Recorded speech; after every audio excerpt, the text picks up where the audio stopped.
pape vient donc de publier sa 3e encyclique, Fratelli Tutti. Il a voulu garder ce nom parce que c'est un bout de texte de saint François d'Assise. On sait qu'il s'appelle François comme François d'Assise, qu'il a voulu signer cette encyclique à Assise, et donc visiblement elle est sous le patronage d'Assise, c'est-à-dire de celui qu'on appelle le poverello, le pauvre, qui a choisi la pauvreté, qui a choisi la fraternité universelle, qui est le frère de tous, qui est frère non seulement de tous les hommes, de toutes les femmes, mais qui se veut frère du soleil, de l'eau, du loup. Et il a été, ce François d'Assise, un des piliers de la rénovation de l'Église de son temps. Et visiblement, ce que François, notre pape, veut faire, c'est mettre le renouvellement de l'Église sous l'égide de François d'Assise. C'est une encyclique qu'on dit de la pensée sociale de l'Église. La pensée sociale de l'Église, tout le monde connaît un peu. Depuis Rerum Novarum, depuis donc le XIXe siècle, les papes régulièrement publient des encycliques pour essayer de dire l'amour de Dieu, comment doit-il se manifester dans la vie sociale? Il y a 4 principes qui sont très dits tout le temps: la dignité humaine, la destination universelle des biens, la nécessité de la subsidiarité, c'est-à-dire de prendre les responsabilités au niveau le plus bas possible, le plus près possible des gens, et la participation de tous aux décisions qui les concernent et à leur vie. Le pape reprend ces 4 thèmes, mais il les reprend en 286 articles, si mes souvenirs sont bons, en essayant d'insister sur la nécessité, à la base de toute action sociale, de l'amour. Jean-Paul II voulait une civilisation de l'amour. Le pape Benoît XVI a écrit une encyclique qui s'appelle Deus Caritas Est, Dieu est amour, où il insistait sur la gratuité. Finalement, François reprend cela en appelant presque avec force, avec presque détresse à l'amour, en disant ça ne peut pas tenir s'il n'y a pas d'amour.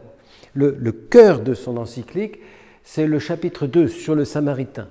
Il raconte l'histoire du Samaritain, cet étranger qui ne regarde pas quelle est la nationalité, quel est le problème de l'autre, il sauve celui qui a besoin d'être sauvé. Et il dit, c'est ça le modèle, il faut être des Samaritains.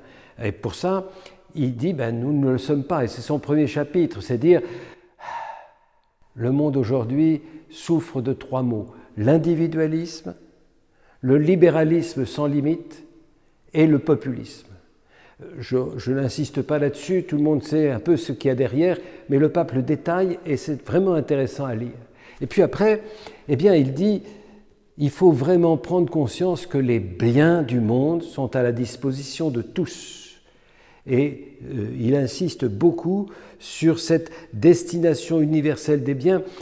J'allais dire, pour faire très bref, les libéraux disent « c'est à moi et c'est pour moi ». Autrefois, les communistes disaient « c'est à tous et c'est pour tous ». Le pape dit « certes, c'est à toi, mais c'est pour tous. Ce que tu en as la responsabilité pour tous aujourd'hui et aussi pour tous demain.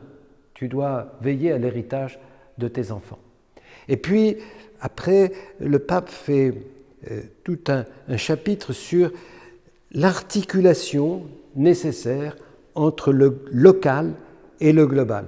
Nous avons un monde mondialisé, et il faut en tenir compte, mais il ne faut pas que le monde mondialisé oublie les responsabilités locales et fasse que nous oublions nos racines. Et il insiste beaucoup sur cette articulation qui est fondamentale. Et il conclut, il parle de beaucoup de choses, mais il conclut sur la nécessité du dialogue, de la rencontre.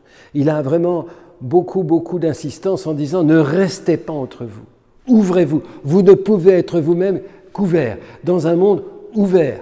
Bien sûr, il est comme tout le monde, il sait qu'il y a du mal, il sait qu'il faut protester contre un certain nombre de choses, mais il dénonce toutes sortes d'atteintes à l'autre et il est très précis sur l'arme atomique, même la dissuasion, il estime que ce n'est pas nécessaire, et il est très précis sur le respect de la dignité des personnes, même quand ils sont coupables, et il est contre la peine de mort, et il demande que ça soit étendu à tous. Je n'insiste pas, il faut le lire. Oh non, il ne faut pas le lire. C'est une encyclique qu'il faut prier. Oui. Nous ne pouvons devenir les frères de tous que si nous prions.